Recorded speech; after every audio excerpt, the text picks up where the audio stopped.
ভাই একদম বুঝতে পারছি না যে আইপিএল এ অ্যাড দেখছি নাকি অ্যাড দেখতে দেখতে আইপিএল দেখছি। দুটো বল হতে না হতেই ওদিক দিয়ে অনন্যা পান্ডে চলে আসে হাইড অ্যান্ড সিকের বিস্কুট বিক্রি করতে। তারপরে দুটো বল হতে না হতেই মাই ইলেভেন সার্কেলওয়ালা চলে আসে, আজা মেরে সার্কেল মে আজা করতে করতে হ্যাঁ সালা জুয়া খেলতে আমাদেরকে শেখাচ্ছে। এত পর্যন্ত ঠিক ছিল, এত পর্যন্ত সহ্য করছিলাম। তারপরে যখন দু বল হয়, তারপরে দু বলে চলে আসে মাই ডিএম ইলেভেন নিয়ে। হ্যাঁ সালা জুয়া খেলা শেখাচ্ছে আমাদেরকে, যথারীতি জুয়া খেলা হচ্ছে এখানে। আমির আলিওয়ান ভার্সেস রণবীর আলিওয়ান, ইসকা মা কা সালা। তারপরে যদি ভাই জুয়ারিদের থেকে একটু মুক্তি পাই, তারপরে পাশ থেকে গুটকাওয়ালা চলে আসে গুটকা বিক্রি করতে। বিমল মে গলিস্তা, গুটকা খেতে শেখাচ্ছে লোক। প্রত্যেকটা উইকেট পড়ার পরে এদের বিমলের অ্যাড দেওয়া জরুরি আছে, ওই জন্য সব সময় আমাদের গুটকা খাওয়া শিখিয়ে যাচ্ছে আর ওই বিমলের অ্যাড দিয়ে যাচ্ছে।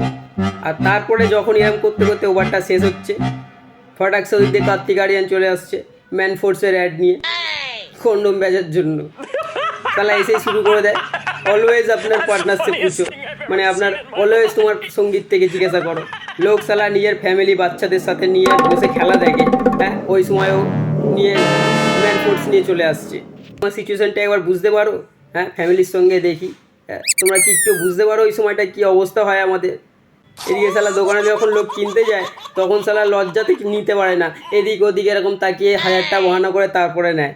আর তোমরা খোলাখুলি টিভিতে প্রচার করছো। সালা ফ্যামিলির সামনে কী অবস্থা হয় আমাদের সেটা একমাত্র আমরাই জানি। এত পর্যন্ত তবু ঠিক ছিল, কিন্তু তারপর সিঙ্গেল ছেলেদের ব্যাপারে একবার ভাবো, ওদের কী অবস্থা। যার কোনো পার্টনার নেই, ও কাকে গিয়ে জিজ্ঞাসা করবে? তোমাকে? তোমার গার্লফ্রেন্ডকে গিয়ে জিজ্ঞাসা করবে?